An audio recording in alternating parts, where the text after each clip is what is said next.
League start can be daunting, and taking 48 hours to kill Katava doesn't help matters. While most of us are still slogging through the axe, Grimro is busy blowing all of his currency, vision crafting. No!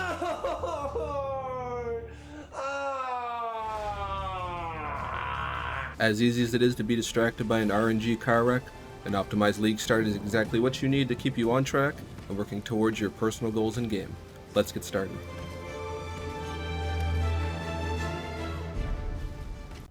Before League launch, you're going to want to get some things in order. Those things are as follows. First of all, loot filter. I recommend never sync semi-strict, but any relatively similar loot filter will be fine for now. Number 2, path of building. This is where you'll come to cry when your build does 0 damage and dies instantly. Almost all build guides you follow will utilize PoE to show leveling passive trees, gear progression, and so on. When importing your own character to compare, make sure to configure it similarly to the build you're following. Importing your character onto the build's PoE will work too, if you're unfamiliar on how to do so. Third, stash tabs. I highly recommend sorting out your stash tabs in standard prior to launch, as this template now carries over automatically to all new leagues. It can be overwhelming at first, but you only have to do it once and it will save you the hassle when downtime matters. If you're looking to optimize your league start, choose the appropriate build for your individual goals. It may be tempting to try and cast on crit your way to salvation, but practicality is key.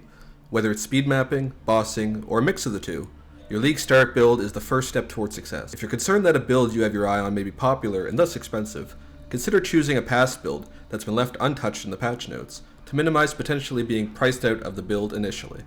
Be sure to plan ahead with gear and gems, so you're not fumbling gem slots and a bunch of tattered rags you'll replace in 10 levels. You should have an idea of what gems you need, when you need them, when you'll get them, and where you'll get them from. Also, consider investing some early currency into upgrades that may go up in price later on, such as build-enabling uniques. In most ideal league start scenarios, you'll want to get to maps ASAP, or at the very least, spend most of your time doing heists. Snowballing your wealth in the first few days will pay dividends when it comes time to upgrade your gear and progress. This can help fund endgame goals or future builds in a timely manner, without breaking the bank. Here's a few tips to help your initial progression through Acts 1 to 5.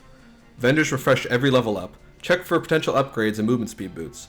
If you find an extra Quicksilver Flask, use the vendor recipe of White Boots, Quicksilver Flask, and an Augment Orb for 10% movement speed boots. When gearing, prioritize gem sockets, links, and colors above raw stats.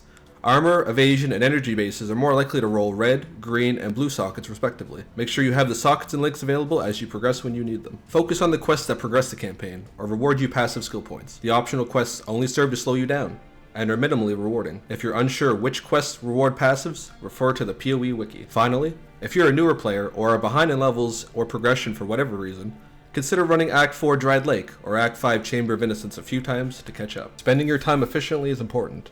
The time you spend killing too many monsters, backtracking, or going AFK for extended periods can add up to hours of wasted time. For those of us burdened with real-life responsibilities, this cuts into limited playtime as well. Try and spend as little time as you can in your hideout, and skip monsters when possible. You can opt to skip the league mechanic as well if you wish, and choose to interact with it at a later time, when your character is stronger and the rewards are better.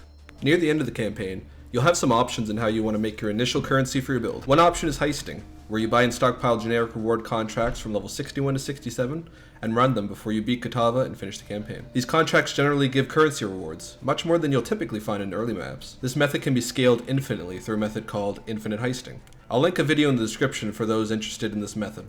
The Chaos recipe is another option if you were gifted with more patience than I was at birth. Selling an entire full set of rare gear over item level 60 will give you a Chaos Orb.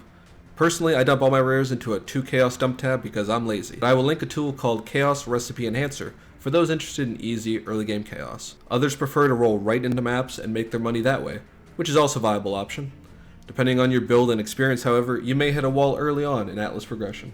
Finally, if you're a newer player or are behind in levels and progression for some reason, consider running Act 9 Blood Aqueducts for XP and for potential Humility Divination card drops, which sell well early on. Now that you've finished that damn campaign again, here are a few final tips to make your transition into the Atlas smoother. Passives and respecking.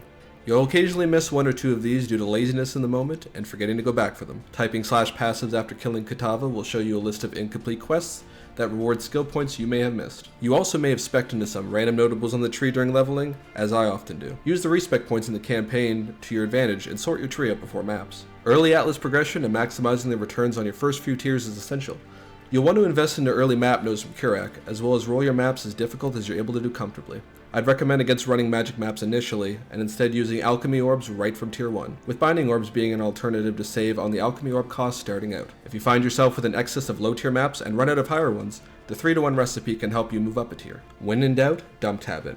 I suggest throwing every rare that is trash, potentially good, or good into a 2 chaos public dump tab. Increase the price of the tab gradually to a price you'll be willing to stop what you're doing to sell. If you get a quick whisper for a sale, be a degenerate by ignoring them, manually price checking the item, and repricing it if necessary. I'll put a link to a fantastic tool called Awakened PoE Trade in the description below. I highly recommend using this at all times. This advice is particularly good for a newer player, as you likely won't know what has value on the market. Thanks for watching. I'm Pipnotic, and I hope you learned something that will make your life in Rayclast just a little bit easier.